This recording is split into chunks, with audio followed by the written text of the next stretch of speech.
मंच पर आसीन विभिन्न राजनीतिक दल, विभिन्न विचारधाराओं के उपस्थित सभी विशिष्टजन, समारोह में उपस्थित हिंदू सज्जनों,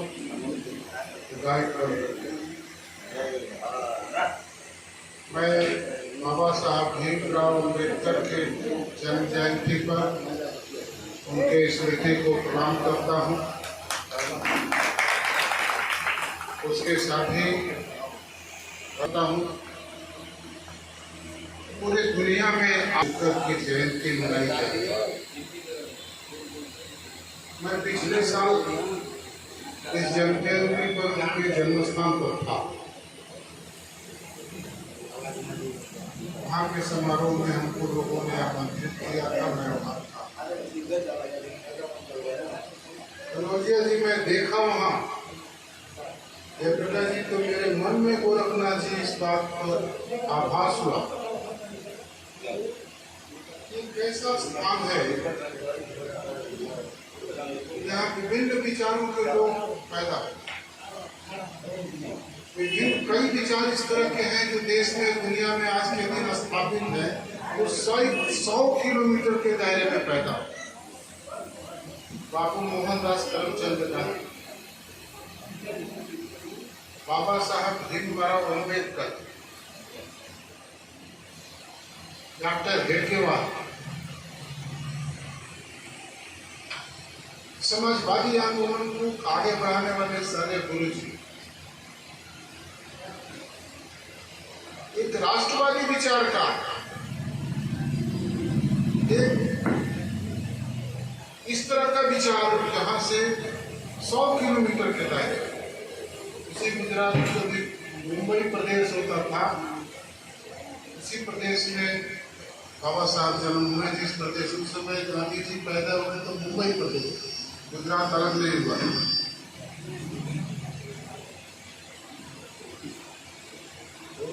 एक विचार का संवाहक डॉक्टर हेडगेवार नागपुर, एक विचार का संवाहक मोहनदास करमचंद गांधी, एक विचार का संवाहक बाबा साहब भीमराव अम्बेडकर, एक विचार का संवाहक साने गुरुजी। हम कह सकते हैं कि वो सारा विचार राष्ट्र के लिए समर्पित, और वहीं से असहमति की बात लोकतंत्र को कैसे जीवंत करेगी हमारे समझ से निकल। आप समझ सकते हैं कि देश की आजादी की लड़ाई क्यों लड़ी? कोई शासनकर्ता तो था ही नहीं, लेकिन उस शासन को हटाकर हमें स्वशासन लड़ाई इसकी लड़ी गई थी, मोहनदास करमचंद गांधी के नेतृत्व में लड़ी गई।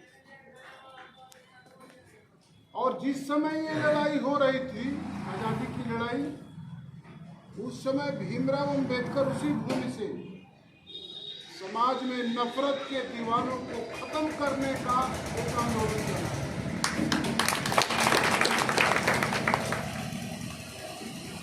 लोग कहते हैं, आज भी बहुत से इतिहासकार इस बात को कहते हैं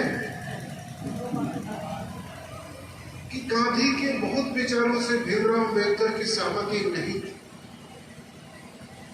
जिस समय मैं कुछ संस्मरणों को बताऊंगा, मुझे लगता है कि आज भीमराव अम्बेडकर के जन्म जयंती पर उन संस्मरणों को बताना जरूरी भी इसलिए है कि कहीं समाज में गोरखनाथ जी कई तरह के बहस चलते हैं, उन बातों को जान तो ले। बापू के कई विचारों से सहमति नहीं था भीमराव बाबा साहब अम्बेडकर, ये बात सही है।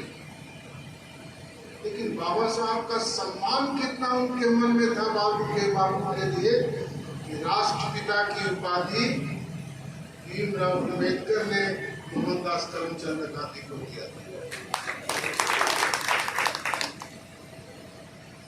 क्योंकि जिस समाज में नफरत की दीवार को खत्म करने की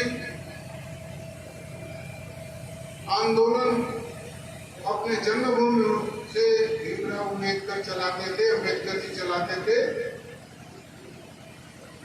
बापू मानवता को संरक्षण करने के आंदोलन, देश को आजादी की लड़ाई लड़ने के लिए चलाते थे कि देश को आजाद होना चाहिए, ग्राम स्वराज्य होना चाहिए। अम्बेडकर जी की कल्पना थी गोरखनाथ जी ग्राम स्वराज होगा कैसे? बापू ने कहा ग्राम स्वराज होगा अध्यक्ष जी। तो बापू ने उस समय कहा था जब संविधान सभा बैठी थी देश की आजादी के बाद, जब संविधान सभा की सब बहस हो जाती थी, उस संविधान सभा के अध्यक्ष होते थे अम्बेडकर साहब। संविधान सभा की बहस हो जाती थी तो अंतिम बहस बापू के जब हस्ताक्षर होते थे तो वही संविधान में दर्ज होता था। सही है ना? तो बापू ने कहा कि ग्राम स्वराज्य होगा, जब आजाद होगा भारत तो बाघ और बकरी एक ही किनारे पर पानी पिएंगे, माने बड़ा और छोटा, फिर छुआछूत का भाव नहीं हो। लेकिन अम्बेडकर जी की वही असहमति थी। उन्होंने कहा था कि बाघ ताकतवर जीव होता है और बकरी कमजोर जीव होते हैं। अगर बाघ को अपनी ताकत के अहंकार में बकरी की खाने की प्रवृत्ति पैदा होगी तो उसके लिए क्या होगा? उसी के लिए कानून बनेंगे कि वंचितों का जब अधिकार अतिक्रमण होगा तो उसके लिए कानून बनेगा कि वंचितों के अधिकार को अतिक्रमण करने पर कानून उसके अधिकारों की रक्षा करेगी और उसके लिए सजा होगी। मैं समझता हूं कि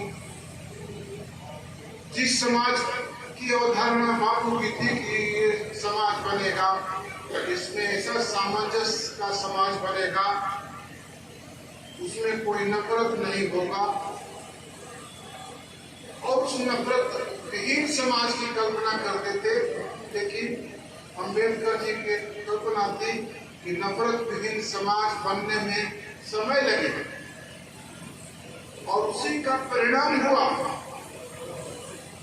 कि जब अंतरिम सरकार के लिए चुनाव हुए तो भीमराव अम्बेडकर चुनाव हार गए। तब बापू से अम्बेडकर जी ने कहा, बापू आप जिस नफरत विहीन समाज की बात कर रहे थे तो फिर मैं चुनाव हार क्यों गया?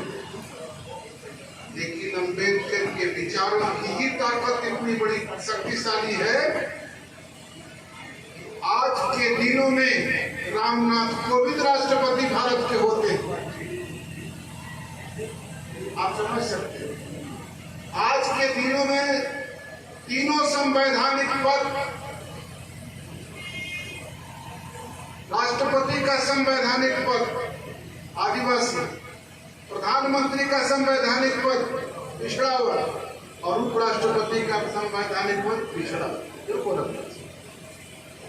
ये अम्बेडकर जी के विचारों की ही ताकत है कि कभी रामनाथ कोविंद राष्ट्रपति होते हैं, कभी आज का तीनों महत्वपूर्ण पद भी अम्बेडकर के विचारों के दायरे में आता है। और भारत के लोग जो मतदान करने के लिए जो नफरत की दीवार खड़ा करते थे, जो छुआछूत की भाव करते थे, वो देखते हैं और उसके समर्थन में खड़े हैं। ये है अम्बेडकर की विचारों की ताकत। आज कभी ये नफरत की दीवार थी कि अम्बेडकर चुनाव हार जाते थे, आज नफरत के विचार आने वाले समय बताने लगे हैं कि चुनाव जीतने का हर दल का, हर विचार का एक बड़ा ताकत का औजार हो गया है अम्बेडकर का नाम। ये होता है सत्य की शक्ति, ये होती है सत्य की शक्ति। और इसी विचार पर बहुत सारे लोग, जब समाजवादी आंदोलन के डॉक्टर लोहिया नेतृत्व करते थे तो डॉक्टर लोहिया कभी कहते थे कि जब सड़क खामोश हो जाएगी तो संसद आवारा हो जाती है। इस बात को जब संसद खामोश हो जाती है तो नहीं, संसद खामोश हो जाती है तो संसद आवारा हो जाती है। लेकिन अम्बेडकर की ताकत है कि सड़क खामोश नहीं है, इसीलिए संसद आवारा नहीं। ये श्रम की शक्ति। बहुत से कई लोग अपने विचारों की अभिव्यक्ति करते हैं तो शरीर की रचना को बात करते हैं। मैं वहां उनके जन्म स्थान पर इस बात को उद्धृत किया था। मैं सोचता हूँ कि बलिया में भी इस बात को जरूर उद्धृत करना चाहिए। शरीर की रचना में बताते हैं लोग कि ये ब्राह्मण है, ये क्षत्रिय है, ये वैश्य है और ये शूद्र है। तो बहुत सारे विद्वान ज्ञाता लोग कहते हैं कि शूद्र माने अछूत होता है। मेरे जैसे कम ज्ञान वाला आदमी किसान में कहता हूँ कि ब्राह्मण माने समाज को सन्मार्ग के तरफ ज्ञान देने वाला व्यक्ति ब्राह्मण होता है। क्यों? समाज को रक्षा करने वाला क्षत्रिय होता है। अपने छात्र धर्म से समाज की रक्षा करने वाला व्यक्ति क्षत्रिय होता है।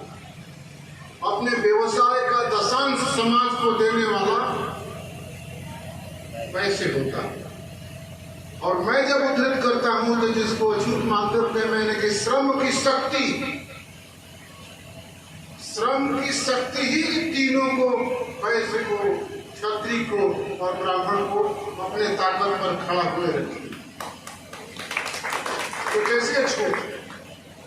और फिर दूसरे शब्दों में मैं इसमें उद्धृत करता हूं तो कहता हूं जब ब्राह्मण दुराचारी हो जाए, क्षत्रिय अत्याचारी हो जाए और वैश्य भ्रष्टाचारी हो जाए तो ये श्रम की शक्ति ही है जो राष्ट्र को बचाती है और बचा सकती है। यही विचार भीमराव अम्बेडकर। जो लोग ये कहते हैं कि शूद्र अछूत है, मैं ऐसे बात करने वाले लोगों को मैं स्वयं व्यक्तिगत स्तर पर अछूत मानता हूं। इस दुनिया में श्रमेव जयते, श्रम की ही जय होती है और श्रम की ही जय होती है। इसीलिए महात्मा बुद्ध का अवतार एक राज परिवार से निकला हुआ सपूत जो मानवता का, करुणा का, समाज के रचना का जो कल्पना किया था, सपना देखा था। इसीलिए बाबा साहब भीमराव अम्बेडकर ने अपने जीवन के अंतिम दिनों में बहुत गर्व स्वीकार किया। वो करुणा संपन्न भारत को देखना चाहते थे। वो सामंजस्य समृद्ध भारत को देखना चाहते थे। वो सबल भारत को देखना चाहते थे। वो स्वावलंबी भारत को देखना चाहते थे।